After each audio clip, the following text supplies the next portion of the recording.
Du monde ludique, bonjour. Aujourd'hui on va parler de ça, ce petit jeu de rien du tout qui est fait pour jouer en solo avant tout et qui me rend dingue depuis 3 jours. Alors on va parler de l'éditeur Nuts qui est connu de plus en plus pour la qualité des jeux qui sortent et l'efficacité des jeux qu'ils ont déjà sortis. Ensuite l'âge, soyons clairs, on peut y jouer même un peu plus jeune si vous êtes avec des enfants un peu plus éveillés en leur expliquant, en étant avec eux, ils comprennent très vite, il n'y a pas de problème. De 1 à 2 joueurs, c'est déjà un jeu en solo, avant tout, c'est pas un jeu à deux, même si on y joue très bien à deux. Mais pour le coup, c'est un vrai jeu solo, c'est pas un jeu à plusieurs que l'on peut jouer en solo, comme ça existe comme Terraforming Mars par exemple, qui est très bien en solo, c'est pas le problème, mais il manque un petit truc. Et puis le mode est un peu artificiel. Donc, pour le coup, quand je joue en solo, et je joue souvent à Terraforming Mars en solo, il manque un petit truc, l'interaction entre les joueurs. Là, pour le coup, il n'y a pas d'interaction entre les joueurs, puisque c'est un jeu fait pour être joué en solo. Donc les aficionados des jeux en solo, ceux qui ont du mal à trouver des joueurs, bah, c'est celui-là et pour vous. Puis à 12 €, faut pas vous emmerder la vie. C'est vraiment une petite merveille ludique. Le temps, 15 minutes, bon, on va dire que ça fait à peu près 15 minutes. Perso, j'arrive à faire des parties en 10 minutes maintenant, mais au bout de la 30e, vous savez comment il faut le jouer. C'est efficace, c'est net, c'est carré, il n'y a pas d'ambiguïté dans les cartes, donc c'est efficace. Alors, le jeu de base, c'est ça. C'est 17 cartes. En fait, c'est 16 cartes, plus le compte tour. Autant dire que celle-ci ne sert pas à grand-chose. Juste à vous montrer la fin du tour. Quand vous la passez, vous êtes devant, là, le premier tour commence, vous la passez derrière, et la prochaine fois, ce sera le tour 2. Et vous allez passer toutes vos cartes, les unes après les autres, et faire des actions avec. Je ne vais pas vous les expliquer, il y a une Trick Track TV qui en parle très bien. Vous allez stocker vos produits sur les côtés, vous allez décaler vers le bas quand vous voulez faire un choix, vous allez les retourner, vous allez les retourner aussi si vous avez une action particulière, bah, des fois vous pouvez la retourner, des fois vous pouvez la retourner encore dans l'autre sens, puis encore la retourner dans ce sens-là. Ce qui fait que ce jeu, pour les matheux, je serais curieux, une petite question matheux, combien il y a de possibilités en fin de partie au bout de 8 tours d'avoir les 16 cartes dans une configuration où elles peuvent avoir 4 possibilités chacune.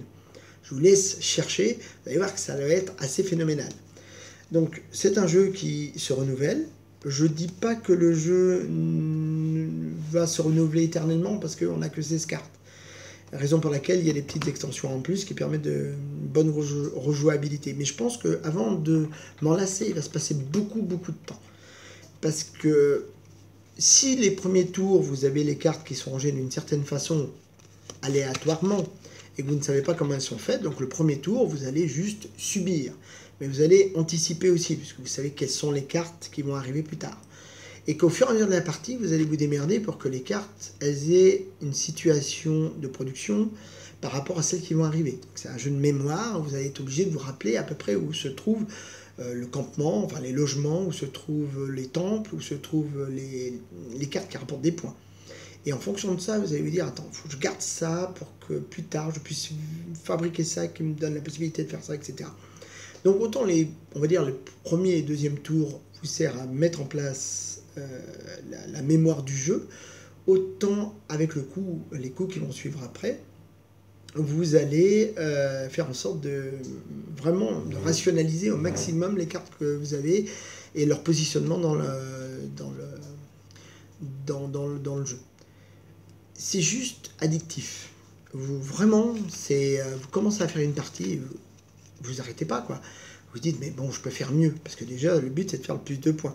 Personnellement, je suis à 33, max. La moyenne est plutôt de 27, 28. Arriver jusqu'à 30, c'est badass, déjà, hein, c'est costaud. 31, j'y suis arrivé 2 fois, et je suis passé à 33 une fois, par ici depuis. 33 points sur 30 parties, ça fait une partie sur 30, enfin ça fait réellement 3 ou 4 parties sur 30 que j'ai réalisé plus de 30 points. Alors je dois être assez mauvais parce qu'il y en a d'autres qui font des meilleurs scores, mais globalement ça vous laisse encore de la marge. Ce jeu est vraiment génial. Je pense qu'il pourra gagner des prix et il serait étonnant qu'il ne se fasse pas une place à Cannes ou une place à Hochspiel parce qu'il rentre pile poil dans ce qu'on recherche actuellement, c'est-à-dire de l'efficacité, de la qualité, pas d'ambiguïté. Il n'y a pas une trace d'ambiguïté dans les règles ni dans les cartes.